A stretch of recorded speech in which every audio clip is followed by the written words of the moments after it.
తాకట్టులో ఉన్న బంగారాన్ని విడిపించి ఆ రోజు ఆన్లైన్ రేటుకే మేము కొంటాం. Sharma gold company. నమస్కారం అలగరి రవీంద్రనాథ్ గారు. నమస్తే అండి సరి గారు. రీసెంట్ గా సైఫ్ అలీ ఖాన్ గురించి వచ్చిన ఏవైతే వార్తలు ఉన్నాయో అవన్నీ కూడా ప్రీ ప్లానింగ్ యాక్టింగ్ అని, అండ్ అలాగే తనని హాస్పిటల్కి తీసుకెళ్ళింది కూడా వాళ్ళ పెద్ద కొడుకు కాదు అని, చంపింది కూడా బంగ్లాదేశస్తుడు కాదు అని, ఇలాంటి వార్తలన్నీ కూడా మనం వింటూ ఉన్నాం. అసలు జరిగిందేంటి, ఎందుకు ఇలా చేయాల్సిన అవసరం ఉంది, ఇదంతా డ్రామా అని వింటూ ఉన్నాము. అసలు నిజమేంటి సార్? బంగ్లాదేశీయుడు కాదు అని చెప్పడానికి అవకాశం లేకుండా బంగ్లాదేశ్ నుంచి వాళ్ళ ఫాదర్ మాత్రం నేను రెస్పాండ్ అయ్యారు. ఆయన చెప్పినటువంటి మ్యాటర్ ఏంటంటే, ఇప్పుడు ఎవరైతే మా అబ్బాయిని మీరు అరెస్ట్ చేశారు, మీరు ఏదైతే వీడియో ఫుటేజ్లో రిలీజ్ చేసినటువంటి ఆ ఇమేజ్, ఆ ఫోటో, ఆ ఇమేజ్ ఏదైతే ఉందో, మా అబ్బాయి ఇద్దరు ఒకటి కాదు, మా అబ్బాయికి ఎటువంటి ఏ పాపం తెలియదు. మా అబ్బాయి 2024లో ఇక్కడ షేక్ హసీనా బంగ్లాదేశ్లో ఆవిడ పదవి బాధ్యతలు తీసుకున్న తర్వాత బంగ్లాదేశ్లో జరిగిన అల్లర్లకు గాను అతను బంగ్లాదేశ్ నుంచి వెస్ట్ బెంగాల్కి వెళ్ళారని, వెస్ట్ బెంగాల్లో కొన్ని ఉద్యోగాలు చేస్తున్నాడని చెప్పి, అయితే బాంబేలో ఆయనకు ఆఫర్ వచ్చింది, ఒక హోటల్లో ఆయనకు ఆఫర్ వచ్చింది, ఇక్కడికన్నా ఎక్కువ శాలరీ బాంబేలో ఇస్తారని చెప్తే ఆయన కలకత్తా నుంచి బాంబే రీసెంట్గా వచ్చాడు.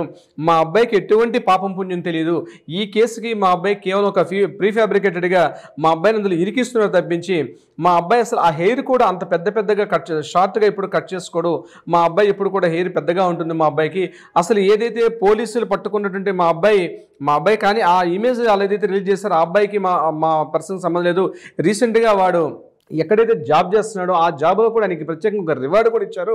దానికి సంబంధించిన అతని వర్క్మెన్షిప్ నచ్చి మా అబ్బాయి చాలా మంచివాడు అని చెప్పి, ఒక ట్విస్ట్ ఏంటంటే, ఎవరైతే నిందితుడిగా చూపించుంటే మహమ్మద్ ఇష్రఫ్ అల్ అహ్మద్ అని ఏదైతే పేరు చెప్తున్నారో వాళ్ళ ఫాదర్ రీసెంట్గా బంగ్లాదేశ్ నుంచి ఆయన ఒక ప్రెస్ నోట్ కూడా, అంటే ఆయన ఒక మీడియా ద్వారా కూడా చెప్పడం జరిగింది. అందులో భాగంగా ఇంకోటి ఏం చెప్పాడంటే, మేము ఎవరైనా ఇండియాలో మా అబ్బాయి తరపున ఎవరైనా మాట్లాడతారంటే కేసుని ఎవరైనా తీసుకుంటారని చెప్తూ, బంగ్లాదేశ్లో కూడా మేము న్యాయ పోరాటం చేస్తాం, ఇక్కడ నుంచి కూడా మా అబ్బాయిని ఎటువంటి పాపం పుణ్యం తెలియదు, మా అబ్బాయిని విడిపించేసేయండి అని చెప్పి బంగ్లాదేశ్ నుంచి వాళ్ళ ఫాదర్ మాట్లాడడం కూడా ఒక కొంత ఇంట్రెస్టింగ్ అనిపిస్తుంది. ఇక్కడ రెండు రకాల హైడ్రామాలు నడుస్తున్నాయి. ఒకటి, ముందుగా ఏంటంటే అసలు ఏదైతే ఈ సంఘటన జరిగిందో ఈ సంఘటనకు సంబంధించి, ఈ సంఘటనకు కానీ అదేవిధంగా పోలీసులు చెప్తున్న విషయం, కరీనా కపూర్ గారు మాట్లాడుతున్న మాటలు, వాళ్ళ అబ్బాయి చెప్తున్న మాటలు, ఏదైతే అక్కడ మనం చెప్పాము ఈఎంఈ ఫిలిప్ గారు చెప్పిన ఎఫ్ఐఆర్ రిపోర్ట్, ఇవంతా కూడా రకరకాల గందరగోళానికి దారితీస్తూ ఉంది. ఎందుకు ప్రధానంగా ఈ మాట నేను చెప్పాల్సి వస్తుందంటే, రీసెంట్గా ఇప్పుడు మీరు ఇంటర్వ్యూలో చెప్పినట్టుగా మీరు మెయిన్ ఇన్ఫర్మేషన్ ఏంటంటే, అసలు వాళ్ళ అబ్బాయి తీసుకెళ్లి హాస్పిటల్ అడ్మిట్ చేయలేదు అని చెప్పిన విషయం. అసలు వీటన్నిటికన్నా కారణం ఏంటంటే, అసలు ఏదో ఆ 4 గోడల మధ్య జనవరి 16 ఉదయం 1:02 ప్రాంతంలో ఏదో జరిగింది, ఏదో ఇంట్లో గొడవ జరిగింది. ఆ గొడవ ముందుగా ఏమనుకున్నట్టే కరీనా కపూరే ఆ గొడవ కారణం అని చెప్పి అనుకున్న తర్వాత, లేదు వీళ్ళ ఫ్యామిలీలో గొడవ నడుస్తుంది, ఆ గొడవ వల్ల ఇట్లా జరిగింది, వాళ్ళ అబ్బాయి కత్తితో పొడి చేశాడని చెప్పి అంటున్నారు. మరి అగంతకుడు వచ్చినట్టు అగంతకుడు ఎవరు, ఆ ఇమేజ్ ఎప్పుడుది, అసలు లైవ్లో ఉన్న ఇమేజ్ అయినా? ఎందుకంటే పోలీసు ఇచ్చిన అనుమానాస్పదం ఏంటంటే, ముందుగా స్టెప్స్ దిగుతున్నటువంటి ఒక ఫోటో ఫస్ట్ రిలీజ్ చేశారు, అది కూడా 11th ఫ్లోర్లో దిగుతున్నటువంటి ఒక ఇమేజ్ చూపించారు ఫస్ట్. తర్వాత 11th ఫ్లోర్ కాదు 6th ఫ్లోర్లో ఉన్నటువంటి ఇంకో ఇమేజ్ అని చెప్పి 1 డే తర్వాత రిలీజ్ చేశారు. అంటే ఇవన్నీ కూడా రకరకాల కథనాలు, రకరకాల డౌట్స్ చెప్తుందంటే ఇక్కడ పొంతనలేనటువంటి సమాధానాలు. పోలీసులు చెప్పింది ఒకటి, ఇక్కడ జరుగుతుంది ఒకటి, కనిపిస్తున్న ఆధారాలు ఇంకో రకంగా ఉన్నాయి. ఇదంతా కూడా దేనికో దారితీస్తుంది. ఇదిలా ఉంటుండగా డిసెంబర్ 13 మనకి జడ్జిమెంట్ ఇచ్చారు, అంటే మధ్యప్రదేశ్ భోపాల్ ప్రభుత్వం. లాస్ట్ టైం కూడా మనం మాట్లాడుకున్నాం దీనికి సంబంధించి. వీళ్ళ ప్రాపర్టీకి సంబంధించింది భోపాల్ ఉన్నటువంటి ఫాస్టాఫ్ హౌస్ అని చెప్పి ఏదైతే ఉందో అదొక 15,000 కోట్ల రూపాయల ప్రాపర్టీ అని చెప్పారు. ఈ కేసుకు సంబంధించి ఈ రోజు అక్కడ ఫైలింగ్ చేయాలి అంటే, అక్కడ ఏమైంది, కస్టడీ ఆఫ్ ఎనిమీ యాక్ట్ అని చెప్పి 1968 ప్రకారం ఆ ప్రాపర్టీ కంప్లీట్గా ప్రభుత్వానికి చెందని చెప్పి ప్రభుత్వం ఉత్తర్వులు జారీ చేసినప్పుడు కూడా వీళ్ళు ఎక్కడ రెస్పాండ్ ఈ రోజు వరకు కూడా రెస్పాండ్ కాలేదు దీనికి సంబంధించి. ఇంకా రెస్పాండ్ కాకపోతే ఈ ప్రాపర్టీ యాస్టీస్గా వెళ్ళిపోతుంది. అంటే యాక్చువల్గా ఆ భోపాల్లో ఉన్న ప్రాపర్టీ యాక్చువల్లీ అంటే వీళ్ళ తాతగారు అండి ఇఫ్తిఖర్ అలీ ఖాన్ అని చెప్పి వీళ్ళ తాతగారు అనమాట. వాళ్ళ తాతగారి యొక్క భార్య అయినటువంటి అబీదా అనే ఒక లేడీ ఉండేది. అబీదా, సాజిదా సుల్తాన్ ఇద్దరు కూడా సిస్టర్స్.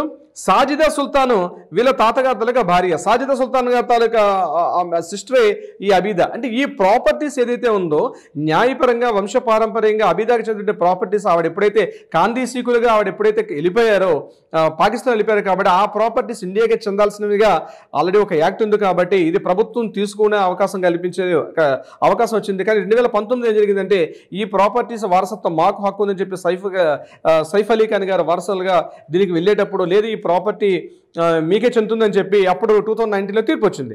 దాని తర్వాత జరిగిన సంఘటనల పరిణామాలు వెంటనే మారిపోయి ఇప్పటివరకు కూడా వాళ్ళు కోర్టులో వెళ్ళకపోవడం. దీని మీద రీసెంట్గా హైకోర్టు జడ్జిమెంట్ ఏమి ఇచ్చిందంటే వివేక్ అగర్వాల్ గారి తాలూకా ధర్మాసనం ఏం తీర్పు చెప్పారంటే ఈ ప్రాపర్టీ చెందుతుంది, ఇమీడియట్గా ఏమైనా ఒక 30 డేస్లో మీరు ఇమీడియట్గా దీని మీద కౌంటర్ ఏమని చెప్పారు. ఇప్పటిదాకా వాళ్ళ కౌంటర్ వేసిన దాఖలాలు కూడా లేవు. అంటే ఈ ప్రాపర్టీకి సంబంధించి సైఫ్ అలీ ఖాన్ గారి ఇంట్లో ఏమైనా గొడవలు జరుగుతున్నాయా అన్న విషయంలో జరుగుతున్నాయి. వీళ్ళు యాక్చువల్గా సినిమా యాక్టర్స్, వీళ్ళు తెర మీద నటించాల్సిన నటీనటులు వీళ్ళు తెర ముందు కూడా జీవించేస్తున్నారా అని చాలా మందికి డౌట్ వస్తుంది. అంటే ఇదంతా కూడా వెనకాల డైరెక్షన్ ఎవరు, కథా స్క్రీన్ ప్లే ఎవరు నడిపిస్తున్నారు, వితౌట్ మ్యూజిక్ లెస్ ఈ మ్యూజిక్ ఈ యొక్క మొత్తం ఇదంతా కూడా ఒక సినిమా స్టోరీలా ఉంది తప్పించి ఇది రియల్గా జరిగింది అనడానికి ఎవరు కూడా నమ్మే పరిస్థితి లేరు. దీని మీద నిన్న కరీనా కపూర్ గారిని కూడా నేను తీసుకెళ్ళి ఆవిడ కూడా ఇన్వెస్టిగేషన్ చేస్తున్నారు. ఏదేమైనప్పుడు కూడా ఇక్కడ పోలీసులు దయానాయక్ గారు ఆధ్వర్యంలో, ఎందుకంటే ఎన్కౌంటర్ స్పెషలిస్ట్ దయానాయక్ గారు ఉన్నటువంటి సందర్భంలో ఇటువంటి కేసు ఆయన టేకప్ చేశారు ఈ కేసును కూడా. అంటే ఇంత ప్రాతినిధ్యం ఉన్నటువంటి ఈ కేసు ఇంత ఫేక్గా ఇంత ఇంత ఇంత చీప్గా ఎట్లా పబ్లిక్ని ఫూల్ చేస్తున్నారు అన్న విషయం మీద ఇదంతా కూడా ఏదో జరుగుతోంది. నిజంగా సైఫ్ అలీ ఖాన్ గారు కావాలని చెప్పి నా మీద దాడి జరిగిందని చెప్పి పోలీస్ స్టేషన్ అంటే హాస్పిటలైజ్ అయ్యారా, అసలు కారణం లేకపోవడం ఏంటి, ఇంట్లో సీసీటీవీ ఫుటేజ్ లేకపోవడం ఏంటి, ఇంటి పని మనుషులు చెప్పే విధానం ఏంటి, ఇంట్లో గన్మన్స్ లేరు, ఇంట్లో సెక్యూరిటీ సిబ్బంది లేరు, ఇద్దరు యాక్టర్స్ కరీనా కపూర్ పెద్ద యాక్టర్, సైఫ్ అలీ ఖాన్ గారు పెద్ద యాక్టర్, వీళ్ళిద్దరి మధ్య భద్రతా సిబ్బంది ఏమైపోయారు, గన్మన్స్ ఏమైపోయారు, డ్రైవర్స్ ఏమైపోయారు, అసలు ఇంట్లో పని మనుషులు ఏమైపోయారు, ఎవరు లేకుండా ఒక అనామకుడిగా కింద దిగి ఆటో ఎక్కేసి ఎలా వెళ్ళిపోతారు అన్న విషయం మీద రకరకాల భిన్న ధృవాలు. ఎందుకంటే వేల కోట్ల ఆస్తిపరులు వాళ్ళు ఏమైనా ఒక సినిమా యాక్టర్స్ అంటే సినిమా యాక్టర్స్ కాదు, నవాబు వంశస్థులు వాళ్ళు ఆల్రెడీ వాళ్ళ పుట్టుకతోటే గోల్డెన్ స్పూన్తో పుట్టినటువంటి ఒక ఫైనాన్షియల్ రిచ్ పర్సన్స్ వీళ్ళు.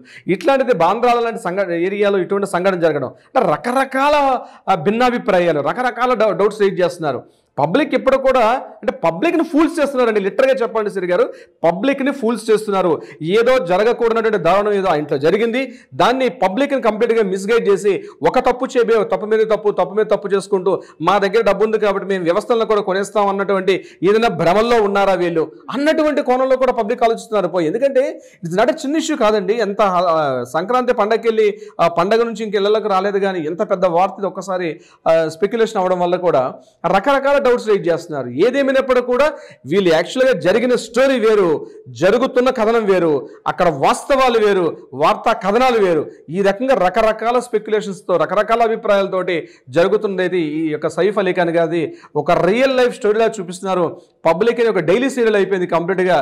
ఇది ఒక 2.5 hours మూవీ కాదు, టోటల్గా ఒక డైలీ సీరియల్ మాదిరిగా తయారైంది. దీనికి అంతం ఎప్పుడు, ఈ స్టోరీకి ముగింపు ఎప్పుడు, ఎవరిస్తున్నారు ముగింపు, ఏ ముగింపు తీసుకెళ్తుందని చెప్పి ప్రతి ఒక్కరు కూడా సర్వత్రా ఉత్కంఠగా దారితీసిన విధంగా ఉంది సిరి గారు. ఎస్ సార్, మీరు చెప్తూ ఉంటే రోజుకి ఒక ట్విస్ట్ని మనం ఈ కేసులో చూడడం జరుగుతూ ఉంది. అండ్ మీరు అన్నట్టుగానే ఒక కంప్లీట్గా ఒక పులి స్టాప్ వచ్చే మార్గం ఏంటో, అసలు ఏంటి, ఎందుకు ఇలా చేస్తున్నారు అన్న ప్రశ్న మాత్రం ప్రతి ఒక్కరికి ఉంది.